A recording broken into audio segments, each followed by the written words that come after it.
Itong araw pala na to mga mare, kaganapan nung hindi pa tayo umaalis sa bukid.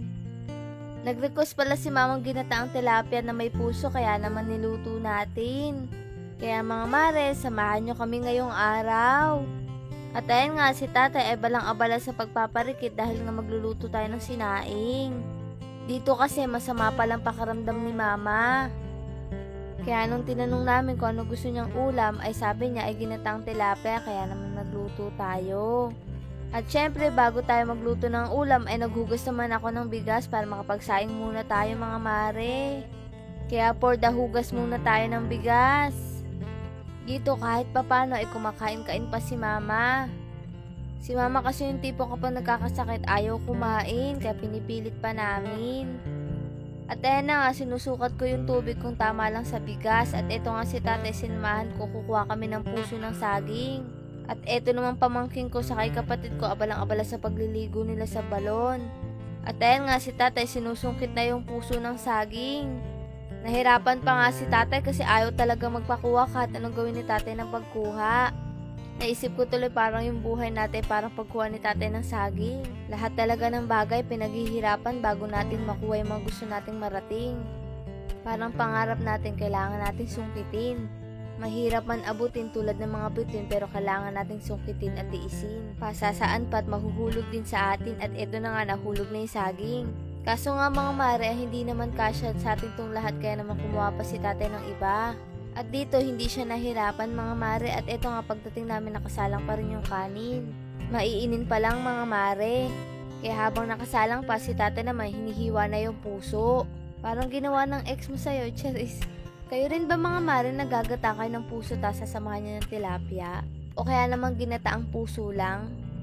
At habang abala nga si tatay dyan, ako naman naglilinis ng isda, tinatanggal ko yung mga palikpik. Kasi si mama ayaw yun may mga palikpik kaya kailangan natin guntingin. At medyo nga nahirapan tayo mga mare kasi itong napakalaking islang to. Alam nyo ba mga mare ang nakakatawa kung kailan naman magagata tayo ng tilapia saka naman konti ang nahuli ni tatay. Kaya buti na lang ay si tatay ay nakakuha nga ng 2 puso para rumami ulam natin. Eh si mama naman kasi misa lang mag-request kaya naman pinagbigyan na natin para makakain din siya ng madami-dami. At ayun na nga mga mare, nilagay ko na rin yung isda sa kawali at nilagyan ko na rin ng asin at nilagyan ko na rin ng mga sibuyas. Sa kaluya mga mare para lalong sumarap ang ating ginataang tilapia. Pinagsama-sama ko na pala mga mare para kapag gumula ay maging malasa. At sinabay ko na nga rin tong puso mga mare para kapag lumambot yung tilapia ay sabay na rin ng puso. Kaya mga mare sinabay ko na rin para makatipid na rin tayo ng kahoy kasi wala tayong kahoy mga mare. Siguro nga mga mare dito nakuha ni mama yung sakit kasi tingnan nyo naman yung usok napakalakas. At ayun na nga mga mare nung kumulo ay naglagay na rin ako ng gata. Yung coco mama na lang pala mga mare para mabilis. At tingnan nyo naman mga mare, napakasarap tingnan lalo na kapag naamoy nyo. Kaya mga mare, kung napanood mo to, senyales na magluto ka na rin ng ganitong luto. At tiyak mga mare, magugusto ng buong pamilya to. At ayun na nga mga mare, binuksan ko na at inango na rin ng kapatid ko para makakain na rin si mama ng pananghalian. At ayun nga mga mare, tingnan nyo no, napakasarap. Tiyak talaga na magugustuhan to ni mama kasi paborito niya ang mga ginataan.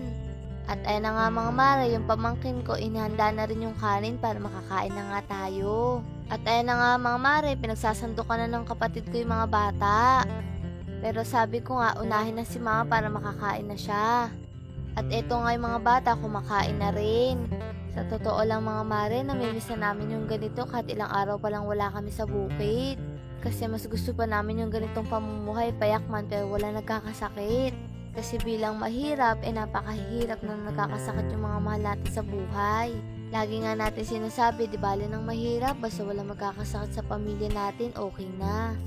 Kaya nga sabi ko kay mama, magpagaling na siya para makauwi na kami sa bukat, makalangkap na siya ng sagiwang hangin. At alam ko, malalampasan natin itong mga mare, wala nang binibigay sa Lord na hindi natin kayang lampasan. Lalong-lalo na, magkakasama tayong buong pamilya. Kaya mga mare, alam ko malalampasan natin to kasi ang dami-dami na namin mga pagsubok na pinagdaanan. Pero lahat ng yun mga mare, nalampasan natin at mas naging matatag tayo.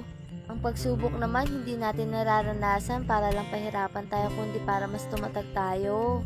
At kailangan lang natin magdasal kay Lord para malampasan lahat ng pagsubok.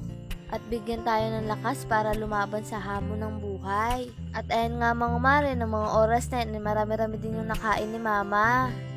Sabi kasi namin, kailangan niyang lumakas. Dahil sarili niya lang makakatulong sa kanya at nandito naman kami para supportahan siya sa hamon na to. At gusto ko lang din po pala magpasalamat sa lahat ng mga taong sumusuporta sa amin at nagmamahal. Salamat din po sa mga nagdasal para kay mama at sa nagbigay po ng tulong. Napakalaking bagay po nun sa amin. Nakakatuwa lang din po dahil marami nag-aalala kay mama. Yung mga nababasa po namin comment ay sinasabi din namin kay mama para mas lalo siyang tumatag. At muli maraming salamat kay Lord at sa inyo mga mare.